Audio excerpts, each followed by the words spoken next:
Okay, hello. We survived yesterday. Real interesting day in Oklahoma yesterday with the weather, and we're supposed to have another one again today. With the tornado outbreaks and whatnot, it's just one of those unique times that the conditions are all there and favorable to for a massive tornado outbreak. But anyways,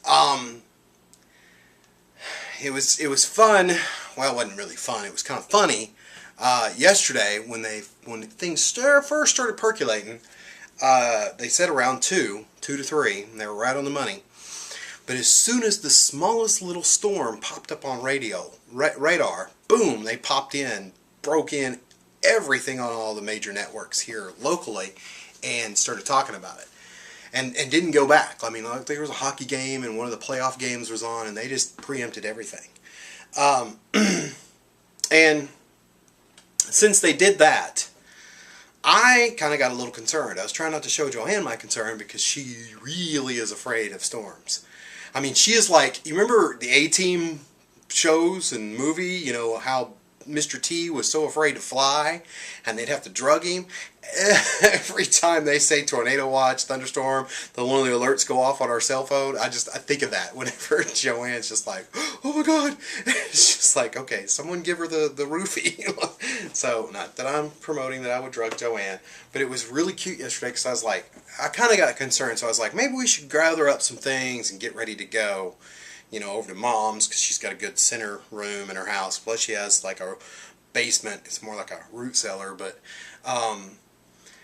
I figured we'd get some things together and go on over there. And, you know, we grabbed up some, got some of our video equipment and cameras and things and her laptop, and she comes out and she goes, okay, I'm ready to go. I got my weather radio and my gun. And I was just like, really? You have your weather radio and your gun? Are you gonna shoot the tornado?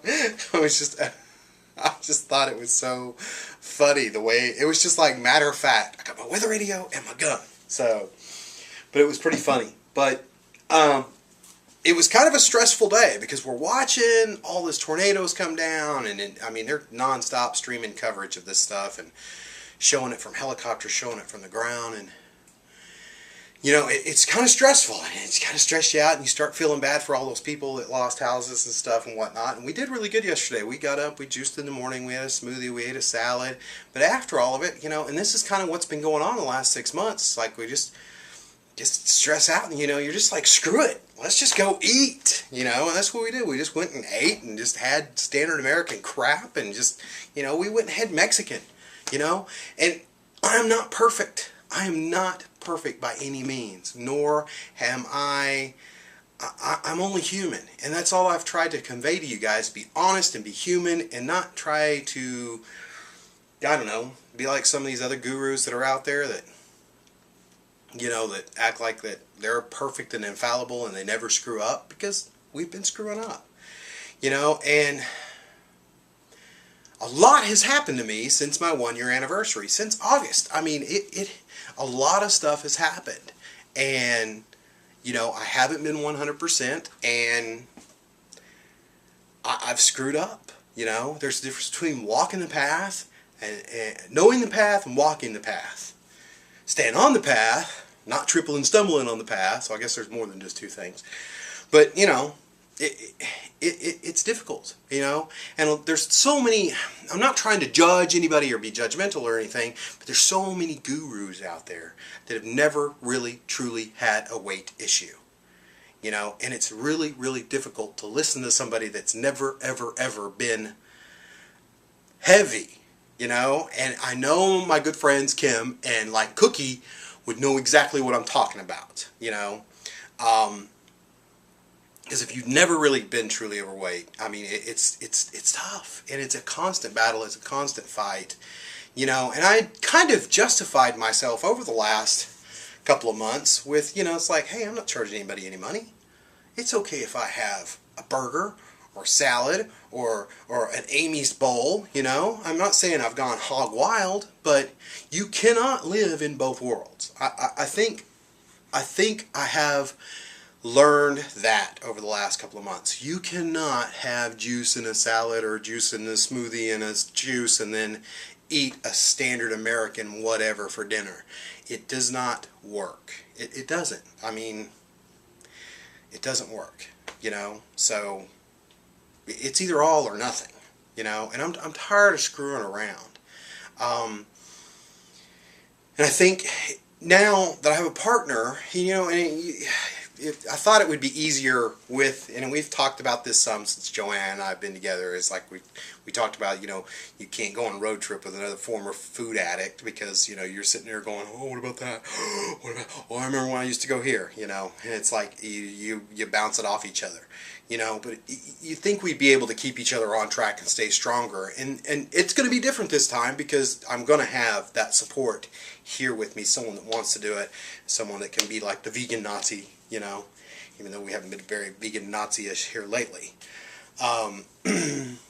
But with this go around, with this juice feast, you know, I'm not saying I've gained all the weight back, but I have gained quite a bit back, and I'm really embarrassed to get back on that scale.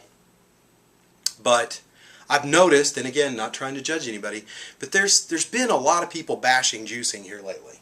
And it may not even be the path that they're on. It may just conflict with their path. But, you know, whatever. But I've never gone on here and said, oh, don't try this. That's a vegan way. Because it's a vegan way. It's a good, healthy way, you know. If it's something that's not vegan, yeah, I might bash it. And there's been a couple of people that were doing the raw food thing, and now they're doing paleo. And then I even came across someone the other day that did a long-term juice feast and lost all the weight. And then they've come back a year later and said they've gained everything back. And then they went the exact opposite. They're doing the high-fat, high-meat, no-carb thing, like the exact 180. It's like, how do you do a juice feast and feel so good from fruits and vegetables and then go all the way to the meat? I mean, it may sound like I'm judging there, but, you know, whatever. But I'm not going to do that. I'm going to stay the course. I'm going to jump right back into it and truly, really commit to 100% this time. I did commit 100% when I did my first 107-day juice fast and lost my first 100 pounds, okay? But I'm saying over the last, since my 1-year anniversary, it's been very difficult and I've been struggling. And, you know, in my head, I've justified it. But really, truly commit, because during my first juice feast, I didn't get to work out. I was working out, then boom, had that car wreck. And I want to really, really, really test juice feasting this go around and really show what you can do on a juice feast, that you can work out, you can gain muscle, you're not going to lose all your muscle mass and stuff. I mean, all these rumors and things about juice feasting, I want to put to rest, you know? And I just got a whiff of myself. Whew. And see, that's another thing I miss, is, you know, you can tell when you get off track and you're eating not as clean, is because your BO comes back. And when that's one thing I do miss, like when I was totally clean, I didn't have any BO. I didn't need deodorant. So I want to get back on track, and I want to document it the best way I can. And I don't know, I guess I'm asking you, is there some things you want to see? Some rumors, myths, things that I can test to dispel, you know, misnomers about juice feasting. Because I want to do it different this time. Totally different this time. And really put it to the test. And show what can or can't be done with juice feasting. Because, you know, I've done a ton of juice feast. But this is it. Damn it. I told myself I wasn't going to say this is it. Because, you know, Michael Jackson said that. And then, you know. But this is the final. This, you know, this is the juice. I've said it before. This is going to be the juice feast to end all juice feast for me. I'm not going to stop until I'm where I want to be physically. Come hell, high water, car wreck, whatever. Not going to stop this time, you know. And I've got a partner this time. Joanne's not going to go as long as me. And Joanne's she's starting over too. I mean, she's going to start a whole new channel and go a different direction. And you know, not a different direction as far as, you know, a plant-based diet. And you know what? I think I just nailed it in the head. That's another thing. God, I told myself I wasn't going to do a long video today. I'm tired of all the labels. I think I'm gonna follow a plant-based diet and everything that follows upon in it, you know, because there's so many fixed rules for things. When you say vegan, and when you're vegan you can't wear leather shoes, ergo the cloth shoes I'm wearing today, you know. No leather belts, no bee pollen, no this, no that, you know. If you're a raw foodist, you can't do this, you can't do that, you can't blah blah blah blah blah, you know. So I think I'm just going to call it plant-based diet, because I have to find what's sustainable and works for me after this juice feast and I get to where I want to be, because I don't want this to happen ever again, you know. So I'm going to commit to this 100%. The next 6 months to a year, I'm diving into this, researching it, learning it, educating myself, and I guess I'm on the journey of becoming a guru. This was not the plan when I started my 107-day juice feast. I was just documenting my stuff because someone, you know, said it couldn't be done.